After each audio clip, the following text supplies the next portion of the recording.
भाई संतान नहीं है तो इसको भगवत प्रसाद मानो, दोनों ही भजन करो, मत पड़ो उस भाव के पीछे। मैं एक कथा में एक बात कहा करता हूं, प्रकृति आपको जो सहज रूप से दे दे उसको स्वीकार करो। प्रकृति ने आपके लिए जिस भाव को नहीं रखा उसके पीछे मत भागो। प्रकृति ने आपके लिए जिस भाव को नहीं रखा उसके पीछे मत भागो। चाहे वो संतान हो, चाहे वो ब्याह हो, चाहे वो कोई भी संबंध क्यों ना हो, संसार की कोई वस्तु क्यों ना हो, आप प्रकृति के पीछे दौड़ करके, भाग करके, दुनिया भर के क्रियाकलाप करके, दुनिया भर के जो है तंत्र मंत्र करके और योजनाएं बना करके अगर किसी वस्तु को पालोगे, प्रसन्न नहीं रह पाओगे। इसलिए प्रकृति जो दे उसको स्वीकार कर।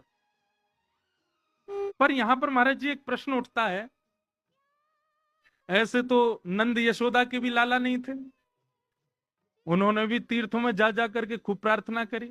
हमारे नाना जी एक बात कहते थे, अच्छा एक बात बताएं, ये कथा हमारे नाना जी करने वाले थे।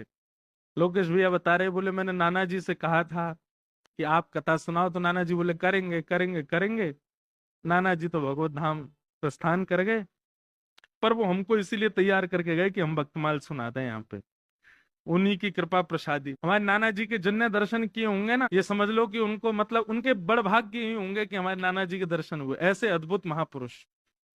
वो एक बात बताया करते थे, बोले लाला पुत्र की याचना तो करी है नंद यशोदा ने, पर पुत्र के याचना में पुत्र कैसा चाहिए वो भावना क्या है? विष्णु आराधनार्थाय। हमको पुत्र इसलिए नहीं चाहिए कि लोग बाग पुत्र की याचना इसलिए करते हैं कि अंतिम समय में वही संस्कार करेगा, यदि पुत्र के हाथों संस्कार ना हो तो ऐसा कहते हैं पुम नामक नरक में जाना पड़ता है। लेकिन महाराज आजकल के पुत्र जैसे हो रहे हैं, ऐसे पुत्रों से संस्कार करके तो निश्चित जाना पड़ेगा। कुछ मलुकपीठ वाले महाराज जी एक चरित्र सुनाते हैं एक भक्त का।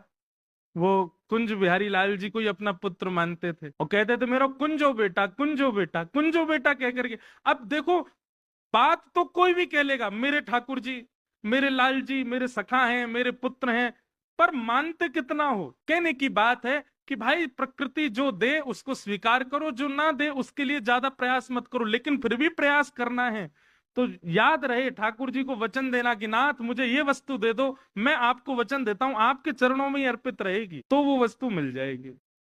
और वही भाव रखा नृसिंहदेव जी के चरणों में। सबने प्रणाम करते हुए कहा व्यास मिश्र जी ने कि हमें एक पुत्र की प्राप्ति हो, भगवत परायण पुत्र हो। भक्त तो मत निकालो,